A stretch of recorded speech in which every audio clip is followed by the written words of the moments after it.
Well, welcome back, everybody. This is Pucks from the Pine Street Pod. Happy Thursday evening. I am your host, Benjamin Kennedy. I hope you all are enjoying the week and enjoying the nice, warm sunshine we finally have out there here in the northern New England area. Of course, last night we have a ticket punched to the Stanley Cup final. The Florida Panthers finishing off the Carolina Hurricanes in 5 games in all I can say is typical Florida fashion. Um, have we been enjoying the conference finals so far? What are the thoughts out there? Talking to some friends over the past week, I kind of put it out there. I'm a little bored. I'm a little disappointed. I'm a little just kind of ho hum about these two series. And it just begs the question: are we just spoiled rotten as NHL hockey fans? Like, has the NHL delivered so many times in the past? And certainly, the first round delivered, second round was really good. Are we just spoiled rotten, or do we have reason to feel kind of bored with these two series so far? Um, I decided to take a look back over the last 5 years and just look at a little recency history and see if there's anything to that. Do we have real reason to be bored? Listen, Florida doesn't give a rat's ass that we're bored. Edmonton doesn't care so far. They're just happy. They're happy to play boring blowout hockey games and get to the cup final. Um, so I dove back in a little bit, and we'll start just going back to last year, the two conference finals. Florida beating the New York Rangers 4 games to 2, but in that series, you had three overtime games, three overtimes in that one. Edmonton, of course, over Dallas 4-2 in that series. There was one overtime game. 2022, 2023, Florida did beat Carolina 4-0, but all of those were one goal games. And you did have two overtime games, with one of those going into four overtimes. Out west, you had Vegas over Dallas 4 games to 2. 3 games went to overtime. 2021, 2022, Tampa Bay 4-2 over the New York Rangers. Of course, the Rangers in that series, they were up 2 games to 0. So Tampa stormed back to win four in a row. So some level of intrigue there. Colorado over Edmonton 4-0 in a series where Colorado was clearly the better team. But you had some kind of cool games in the A. You had one game that was 8-6, a 14 goal game. And then in one overtime game, you had 11 goals scored there in that game four. So while yeah, it was kind of a very decisive series for Colorado. A lot of goal scoring, obviously a lot of high-end talent in that series. Moving over to 2020, 2021. Of course, this was the bubble year. Montreal beating Vegas 4-2, three overtime games in that series. Tampa over the New York Islanders 4-3. Went right to a game seven, a 1-0 game seven, but five of those games were one goal games. So very intriguing, very exciting. And then we're going to go all the way back to 2019, 2020. Tampa Bay over the New York Islanders, 4 games to 2. The last two games of that series did go to overtime. And then Dallas did beat Vegas out west, 4-1. Four of those were one goal games. You had two overtime games. So let me ask the question again. Are we bored with these two series this year? Do we have reason to be bored? I would say, looking at the last, 10 matchups over the last 5 years, yeah, I think the last 5 seasons have delivered tremendously in overtime games, just in the intrigue and, close, tight knit, kind of matchups. And we just haven't really seen that so far this year. Um, but anyway, congrats to the Florida Panthers, third time in a row winning the East. And this is now the seventh year in a row that the Atlantic Division will represent the East in the Stanley Cup playoffs, or in the Stanley Cup final, I should say. Just continue to be impressed with Florida. I just am. Their consistency is top notch, and really the depth of their roster, their scoring depth, obviously really played out in this series. Bob was excellent in net, as we have come to expect in these moments. I really feel like they're going to be a favorite, regardless of if it's Edmonton or Dallas. I think they will be the favorite going into the Cup final this year. I was out last night watching. I watched the first part of the game with some friends out in an establishment, and of course, Carolina up 2-0. Feeling like, all right, we're going to get a game six. Like, thank you, Carolina. You're going to deliver a little bit. And by the time I got home, it was 2-2. And I'm just like shaking my head, like, what happened? Those two goals in the second period for Florida coming 30 seconds apart. And you just felt like, oh boy, here we go. This is typical Florida, just going to storm back and, um, just not have any worry or any mind of it, right? But then Jarvis gets one in that third period, and you felt like, all right, maybe they still have some life left here. Maybe they can do this.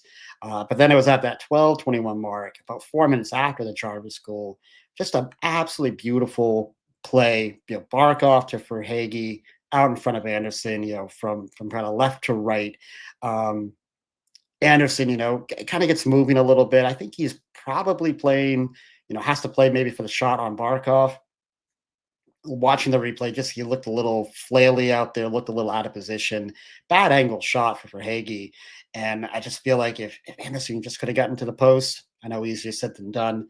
Goalie experts out there will tell you more than I can. That's just my opinion watching that play. It's like, was it maybe some bad, checking there for Carolina, letting Verhaeghe get into that space, but bad angle. I think Anderson would probably want that one back. Would probably play that one differently, but um, absolutely beautiful shot, and of course, Anderson just leaving himself fully exposed there on the left side. But that ends up being your game winner. Ends up to be 5-3. Looking at one of the keys for Carolina, and it's been a key for them all season, is shot volume and shot generation. Something we talked about early on when we previewed this series is they would have to maintain that shot generation. It's part of the identity, quantity over quality. Because I think some of their lack of scoring or depth scoring, they just got to generate shots. And Florida did an amazing job of limiting that and really targeting that, I think, in this series.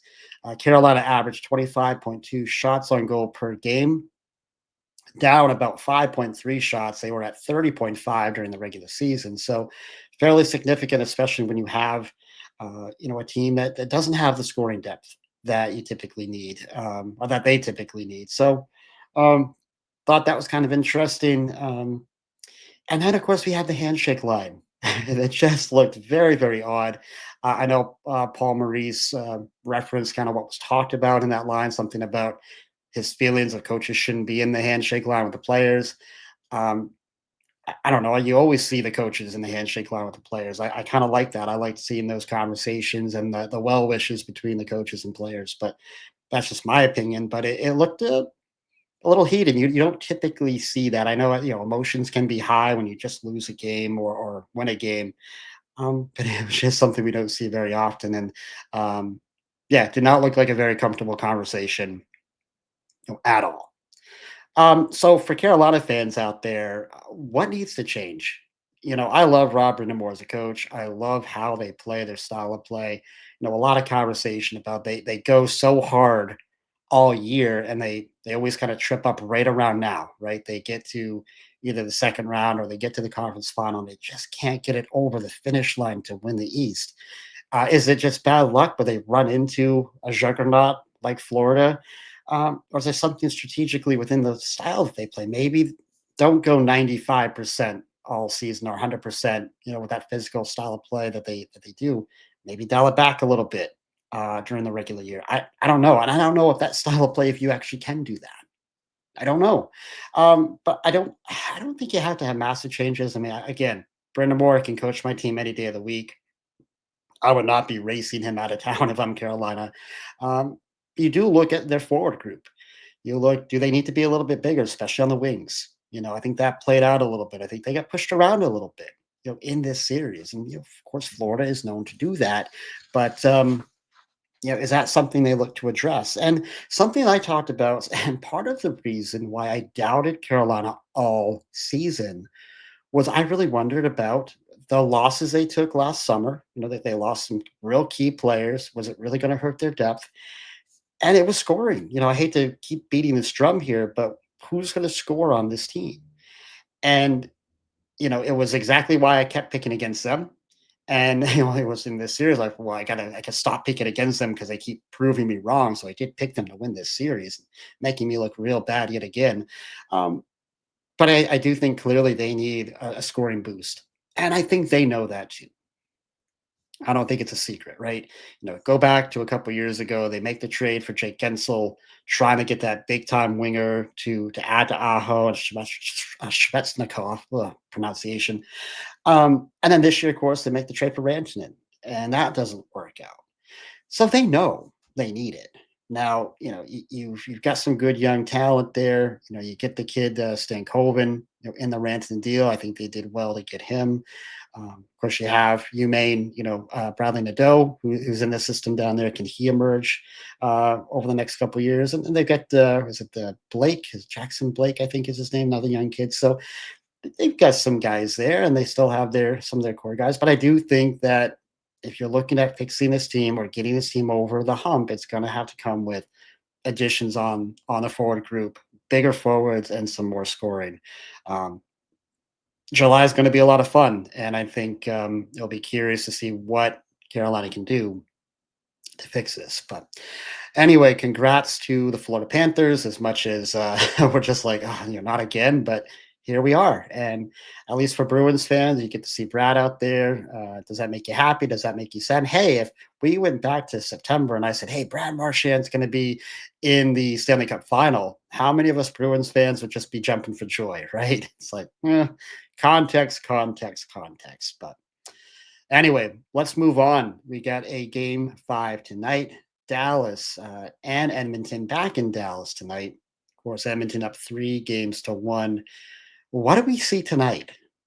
I mean, is it just Dallas has been so bad, or is Edmonton just continuing to play, way above expectation defensively to keep Dallas, down? I've just been very disappointed, not just in Dallas's offense, but just in the amount of high danger chances they are giving up right now. They have got to tighten this thing up. They can be a much better defense than this. We know they're not a, you know, you know, super top of the league defense, right? They don't have maybe the depth that other teams have, but collectively they can play better, and they've got to tighten it up as a group. You just can't give up that many high danger chances to a team like Edmonton with their depth scoring, with their speed, really putting Ottinger in some really, really tough positions. Um, and really, listen, Dallas's best players need to be their best players. They have just disappeared. They've just disappeared so far. Um, there's a lot of different numbers we could look at. I'm just going to look at plus minus. And before y'all say anything, I know plus minus a little outdated stat, but it does give us a read here. Let's read off some of these numbers right now. Harley, a -9. Johnston, a -18. Duchesne, a -15. Marchment, a -4. Robertson, a -6. Heiskanen, a -4. Ben, a -8. I mean, at some point, despite how outdated this stat might be, you got to take notice of it, right? Like you have to notice that.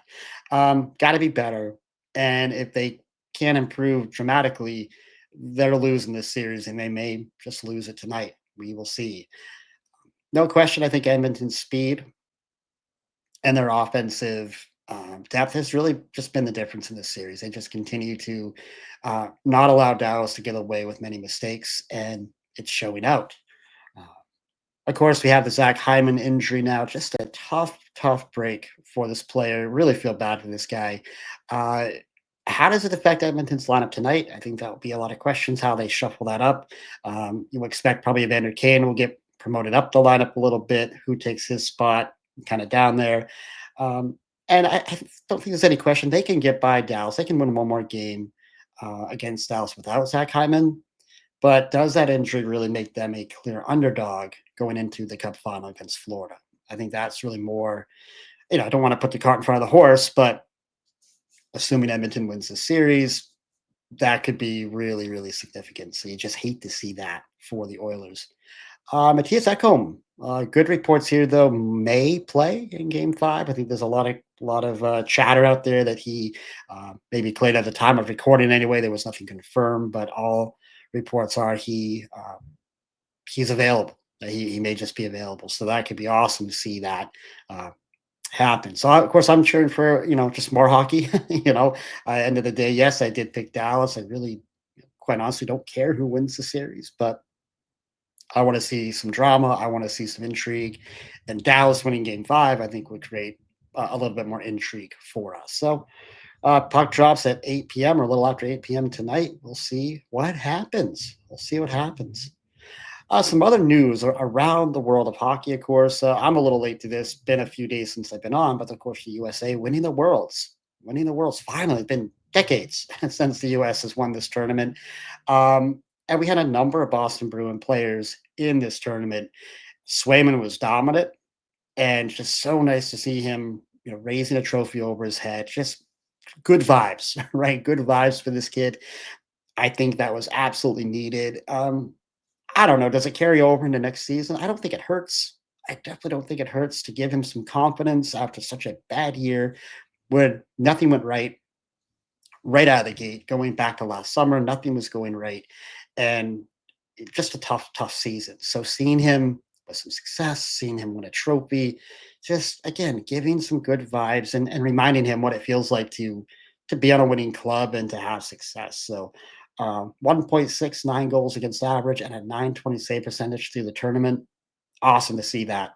Pasta was also out there with his country with Czech. 8 games for him, 6 goals, 9 assists for 15 points. He was very good. Elias Lindholm.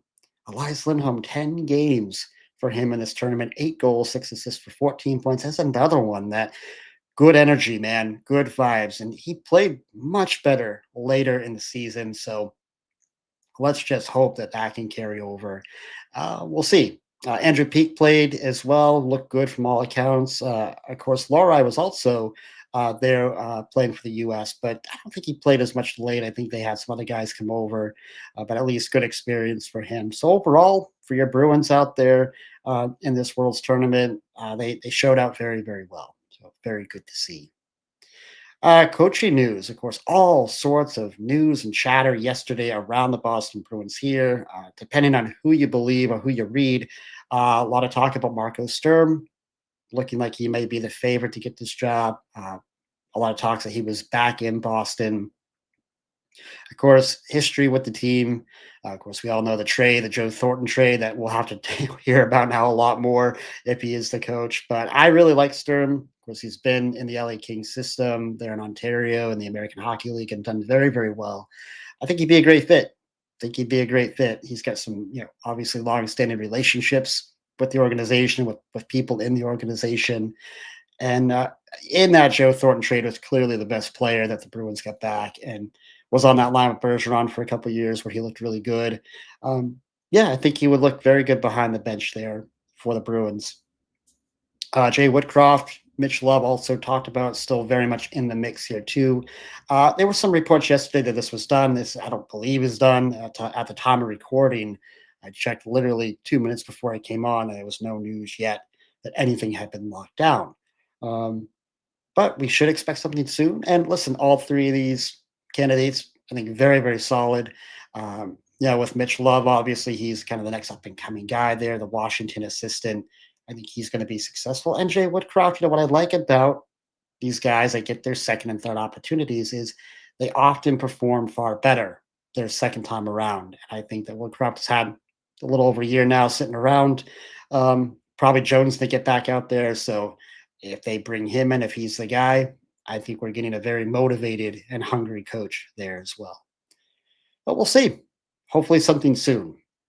Of course, Pittsburgh and Seattle also looking for head coaches, and a lot of talk about Mitch Love in Pittsburgh, so that might happen. And yeah, so we'll see. PWHL, they just wrapped up their season. Minnesota Frost beating Ottawa 3 games to 1. So congrats to the Minnesota Frost, back-to-back champs, winning the championship now those first 2 years. All four of these games went to overtime. That's just crazy, man. That's crazy stuff. It's awesome stuff. And I think Minnesota was a wild card team again. I know there's only 6 teams in the league right now, and 4 of them get in, but they were not. They didn't win the division. They weren't top of the league or anything like that. But awesome to see it. Congrats. I think another very successful season for the PWHL. Of course, they'll go into next season adding Seattle and Vancouver, so they'll be up to 8 teams. So good to see that there. And last but certainly not least, the ECHL playoffs looking to begin, or the Kelly Cup final, I should say, beginning Saturday, 5:31. Trois Riviere from the North Division here versus Toledo for that Kelly Cup. So, of course, that's Montreal's ECHL team versus the Detroit Red Wings ECHL team. Of course, Trois Riviere in the division with the May Mariners, so we see them a lot. But yeah, that series kicking off in Toledo, Ohio on Saturday, 7:15 puck drop. Flow Hockey should have that game and have that series. So be curious to see what happens there. Of course, Trois Riviere ending the Florida Everblades run. The Everblades had won 3 Kelly Cups in a row, and they knocked them out in the conference finals. So good to see the Lions do that. And yeah, I'll definitely be cheering for the Lions. It'd be cool to see them get one and see a Kelly Cup in our division at the very least. So we'll be curious to see what works out there.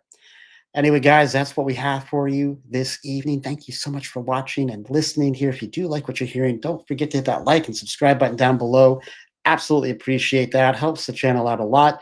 And until next time, everybody, be kind, show love, and God bless.